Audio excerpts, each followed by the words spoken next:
कोई धोती हाथ में लेके भाग रहा था, कोई दूसरी तरफ भाग रहा था और मैं उनको ठोक रहा था। देखा नहीं देखा? आते हैं एक बार ये और एक बार ये, एक सांपनाथ है दूसरा नागनाथ। नौजवान इस बात को समझ नहीं पा रहा है। छोटे छोटे मामलों से नौजवान झांसे के अंदर आ जाता है, उन पार्टियों को वोट दे देता है। इनकी आईटी टीम बहुत मजबूत है कि भारतीय जनता पार्टी के उन नेताओं को जिन्होंने गुजरों पे गोलियां चलाई, कभी गुजरों ने उनके साथ दुर्व्यवहार नहीं किया। करना चाहिए था, भूल गए। ये मैं कह रहा हूँ, भूलना नहीं। मैं राजस्थान के तमाम नौजवानों से कहना चाहूंगा, तुम बीजेपी कांग्रेस के तलवे चाटते हो मेरे भाइयों, नेता नहीं बन पाओगे जिंदगी भर। 2-3-4 एमएलए बन जाओगे, बाकी मेरा साथ दो। मेरे साथ आप जोर जोर से डींग हांगता था, उसका दिमाग ठीक कर दिया। ईडी भी आई, सीबीआई भी आई और ढीला कर दिया। हनुमान बेनीवाल को कोई खरीद नहीं सकता, कोई रोक नहीं सकता, कोई डरा नहीं सकता। सही को सही और गलत को गलत, क्योंकि उनको पता है कि राजस्थान के अंदर नौजवान भूल जाता है हर बार, और वो जातियों के अंदर बढ़ जाता है। वोट भी जाति देख के देता है और धर्म पूछ के और धर्म देख के वोट देता है। इसलिए ज्यादा फिक्र नौजवानों की राजस्थान की सरकार नहीं करती। और कांग्रेस भारतीय जनता पार्टी मिलकर लगातार 1980 से, ये जो 45 साल का समय बीता 1980 से, उससे पहले भी लगातार दोनों पार्टियां, दो दल राजस्थान के अंदर शासन चलाते हैं। एक बार ये और एक बार ये, एक सांपनाथ है दूसरा नागनाथ। नौजवान इस बात को समझ नहीं पा रहा है। छोटे छोटे मामलों से नौजवान झांसे के अंदर आ जाता है, उन पार्टियों को वोट दे देता है। इनकी आईटी टीम बहुत मजबूत है।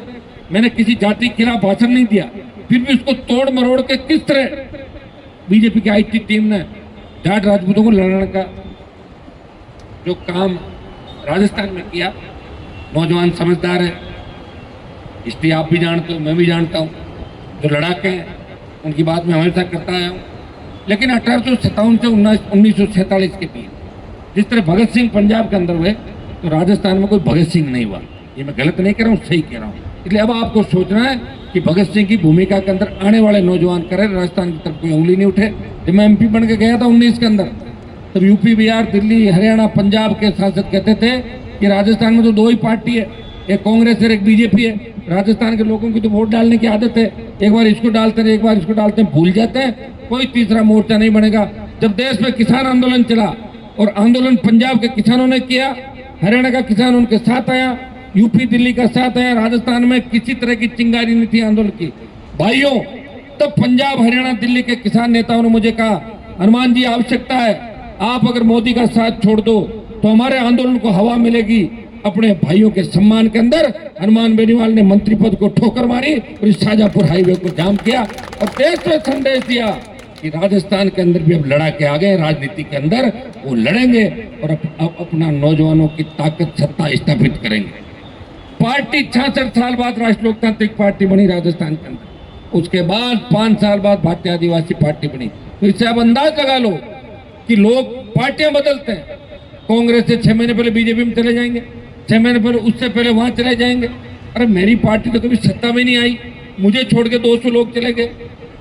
कोई जाके वहाँ 5,000 रुपये, 10,000 रुपये पार्टी के में काम करा, कोई 15,000 का ठेका ले लिया जाके, कोई 25,000 कमा रहा है। मेरे साथ रह के फोटो खिंचा ली, फेमस हो गए, उन्होंने खरीद लिया, रेट तय कर ली, किसी का ट्रांसफर कर दिया, किसी को छोटा सा काम, कोई सीमेंट कंपनी में 2 डंपर लगा दिए। तो पता है कि राजस्थान में लोग किस तरह टूटते हैं, लंबी लड़ाई नहीं लड़ पाते। इसीलिए राजस्थान को कोई सीरियस नहीं ले रहा मेरे भाई। पूरा मत मानना मेरी बात का। मैं यही कहूँगा कि जो धरने चल रहे हैं, रैलियाँ चल रही है, मुझे याद है जब गुर्जर आरक्षण आंदोलन चल रहा था, 80 गुर्जरों ने शहादत दी। उस समय पहली बार देश के अंदर लगा कि इससे बड़ा आंदोलन नहीं हुआ। निश्चित रूप से गुर्जर जाति जिसके बलिदान को भुलाया नहीं जा सकता।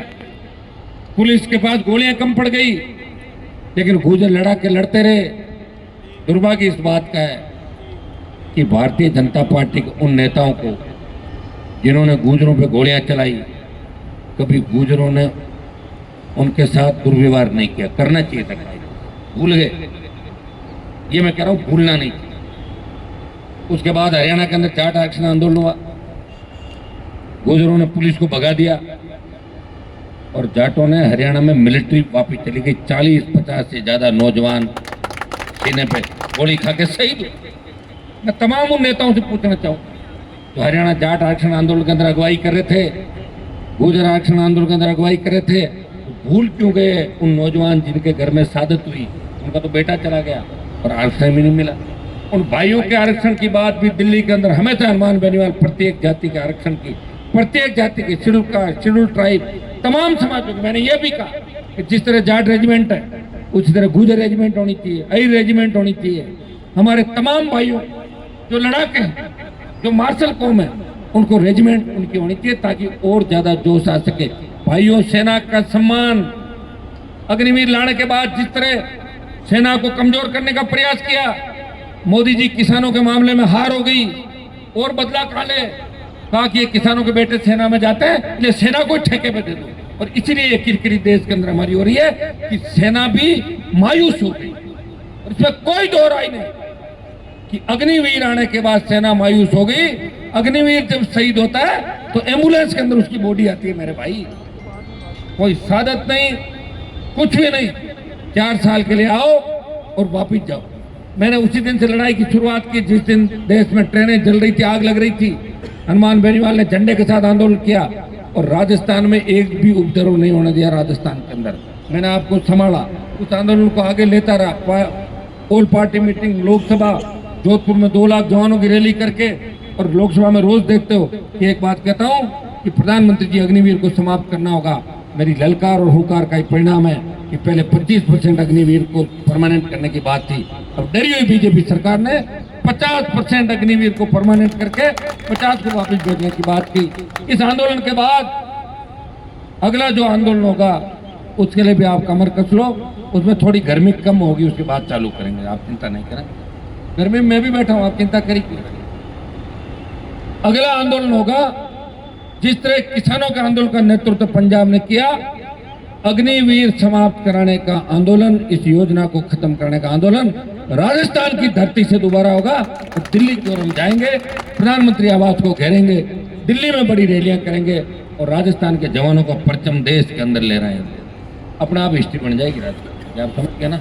जब बनेगी, जब लड़के सरकार को झुकाओगे तभी इतिहास बनेगा। और जिन जिन लोगों ने, जिन जिन लड़ाकों ने इतिहास के अंदर लड़ाइयां लड़ी, स्वाभिमान से लड़ी, अपने आप को मुगलों की या दूसरे राजाओं की अधीनता स्वीकार नहीं की, उनका अपना भी इतिहास सही बात कहता है। इसमें कोई जाति का चाहे राजा था और हर जाति के अंदर राजा थे, ऐसा नहीं कोई ठेका नहीं किसी एक जाति का। जाट भी क्षत्रिय था, राजपूत भी क्षत्रिय था, गुर्जर भी था, यादव भी था, मीणाओं ने लड़ाई लड़ी, मराठों ने लड़ी, डोगरा, मद्रासी, तमाम इस देश के अंदर तमाम वो जाति जो लड़ती है व्यवस्था के खिलाफ, वो क्षत्रिय थे। कोई एक जाति क्षत्रिय नहीं देश के अंदर। क्षत्रिय का मतलब है जो लड़े 4 वर्ण थे, ब्राह्मण, क्षत्रिय, ब्राह्मण, वैश्य और शूद्र, ये 4 वर्णों में बांटा। मैंने थोड़ी बांटा था, मैं थोड़ा था उस समय, या मैं था उस समय, आपको पता है, देखा कि कहीं मुझे। तो फिर जो व्यवस्था थी उस व्यवस्था के बारे में कह सकता हूं। और लड़ाके हर समय मौजूद रहे। जब भी अन्याय हुआ तो अन्याय के खिलाफ लड़ने के लिए लोग सड़कों पर आए। मैं राजस्थान के तमाम नौजवानों से कहना चाहूंगा, तुम बीजेपी कांग्रेस के तलवे चाटते हो मेरे भाइयों, नेता नहीं बन पाओगे जिंदगी भर, 2, 3, 4 एमएलए बन जाओगे, बाकी मेरा साथ दो, मेरे साथ आओ, नेता भी बनोगे, स्वाभिमान भी जिंदा रहेगा तुम्हारा, और मजा आएगा कि दूसरों के काम भी आ रहे हो। उन कांग्रेस बीजेपी के उन नेताओं की चप्पल उठाने की आवश्यकता नहीं जिनका खुद का कोई भविष्य नहीं, और कब वो जेल में चले जाए और कब उनकी टिकट कट जाए, उनके पीछे घूमने के बजाय तो अपने भाइयों के साथ रहो, ताकि मजा आएगा। भाई भाई के काम आता है। जिस तरह किसान आंदोलन के अंदर मैं पंजाब के किसानों का काम आया, इसी तरह आप लोग लग जाओ कि हनुमान जी जो लड़ाई लड़ रहे हैं वो राजस्थान को बचाने की लड़ाई लड़ रहे हैं। बजरी माफिया के खिलाफ जो आंदोलन किया राजस्थान के अंदर हनुमान बेनीवाल ने किया, वो बजरी माफिया जो जोर जोर से डींग आंकता था, उसका दिमाग ठीक कर दिया। ईडी भी आई, सीबीआई भी आई और ढीला कर दिया। हनुमान बेनीवाल को कोई खरीद नहीं सकता, कोई रोक नहीं सकता, कोई डरा नहीं सकता। सही को सही और गलत को गलत कहने की मादा वो रखता है। इसलिए पार्लियामेंट के अंदर भी आपने देखा होगा, जब कूद गए थे घुसपैठिए अंदर, तो ये जो बड़ी बड़ी बातें कर रहे हैं, कोई धोती हाथ में लेके भाग रहा था, कोई दूसरी तरफ भाग रहा था, और मैं उनको ठोकरा था। मैं देखा कि नहीं देखा, व्यक्ति नहीं भाई। इसलिए ये, और मैं कभी नहीं चाहता कि जातियां हमारी लड़े। मैं जाट, राजपूत, गुजर, मीणा, मेघवाल, ब्राह्मण इन तमाम जातियों को साथ लेकर राजस्थान में राजनीति करना चाहता हूँ। कुछ लोग हैं जो मुझे कभी पसंद नहीं करते, उनके लिए चाहे गर्दन ही कटा के दे दो, वो तो कहें हनुमान जी आदमी अच्छे नहीं है, और काम करवाता हूँ। सारी बातें सब समाजों की लड़ा। बताओ मुझे EWS आरक्षण, जो राजपूत, ब्राह्मण, बनिया, कायस्थ, इनको आरक्षण की अगर पैरोकारी करी, हनुमान बेनीवाल ने कहा कि ब्राह्मण राजपूत का बेटा अगर गरीब है तो आर्थिक आधार पर उसको भी आरक्षण मिलना चाहिए। जब कोटा के अंदर छत्रियां टूटी, हनुमान बेनीवाल आया। पद्मावती के मामले के अंदर जब राजपूत समाज के नेताओं ने मेरे से बात करी, मैंने कहा जाट समाज रानी पद्मावती के शौर्य, बलिदान और जोर के साथ खड़ा है, और हम साथ खड़े मिले, हमेशा साथ देते हैं। अरे यार, तोड़ मरोड़ के बात करके इस तरह चले जाओ, दूसरों को भी बचाओ मेरे भाई। तुम ही नहीं हो, और भी लोग इस देश के अंदर जो लड़ रहे हैं, देश के अंदर बॉर्डर पे मेरे भाई, बॉर्डर पे लड़ाइयाँ लड़ रहे हैं। इसलिए समझदार बनो। कहने को तो बहुत समझदार बनते हो, और आधा बयान पढ़ गए चाहे जो कह दो किसी के बारे में, वो भी गलत है। इसलिए मैं तमाम मेरे भाइयों से आह्वान करूंगा कि बीजेपी की IT टीम तो यही चाहती है कि राजस्थान में झगड़े हो जाए और उसके बाद हम भजनलाल आराम से राज करें। अगर आपको इतना ही गुस्सा आता है तो फिर भजनलाल के खिलाफ हुंकार क्यों नहीं भर रहे हो? आप तो उसके अंडर में काम कर रहे हो, भजनलाल मुख्यमंत्री थोड़ी हो आप, तो भरो हुंकार वहाँ पर। और मैं जो बीजेपी के अंदर लड़ाई लड़ रहा हूँ, आप उसका इतिहास उठा के देखो। मैं उन तमाम जातियों की लड़ाई लड़ रहा हूँ बीजेपी के अंदर जो खुद नहीं बोल पाए। मैं उनकी पीड़ाओं की लड़ाई की माला पहन के निकला और वसुंधरा राजे को 7 समंदर पार भेजा, और गहलोत के बेटे को हरा के साबित कर दिया कि गहलोत जादूगर नहीं है। हनुमान बेनीवाल ने उन तमाम किसान नेताओं को जिनके बच्चे कहते थे कि मेरे पापा को गहलोत ने जेल में डलाया, वो तो गहलोत के साथ खड़े मेरे, और मैं उसके बेटे को हरा के संदेश दे रहा था कि मैं सही में लड़ाका हूँ, और मैं मेरे लिए नहीं लड़ रहा हूँ, मैं राजस्थान के मान सम्मान स्वाभिमान की लड़ाई लड़ रहा हूँ। और वही लड़ाई आज इस गर्मी के अंदर भाइयों आपके बीच पार्लियामेंट में आपने देखा, जब देश की पहलवान बेटियां न्याय के लिए बैठी थी, क्या देश के अंदर उनके भाई और नहीं थे? हो गया तो नहीं। इस देश का पहला MP अगर उन पहलवान बेटियों को न्याय दिलाने गया, वो राजस्थान की एक भी पहलवान बेटी नहीं थी, सारी हरियाणा की हमारी बेटियां थी, लेकिन हमारा DNA लव का रिश्ता है। मैं गया, मैंने कहा इनको न्याय नहीं मिला तो ईंट से ईंट बजा देंगे मोदी सरकार की, और बजा दी ईंट से ईंट, उस बाहुबली को ठीक कर दिया। एक मामला नहीं, कहीं से भी होगा, कोई भी अत्याचार करेगा, कोई भी अन्याय करेगा, मैं मुलजिम की जाति पूछ के आंदोलन नहीं करता। किसी भी जाति का मुलजिम हो, मैं अन्याय के खिलाफ लड़ता हूँ, और जहाँ पीड़ित होता है वो मुझे अगर अपनी बात बताता है तो मैं पीड़ित के साथ हूँ। इसलिए मैं आह्वान करता हूँ राजस्थान के नौजवानों का, उठो, अपनी ताकत को पहचानो।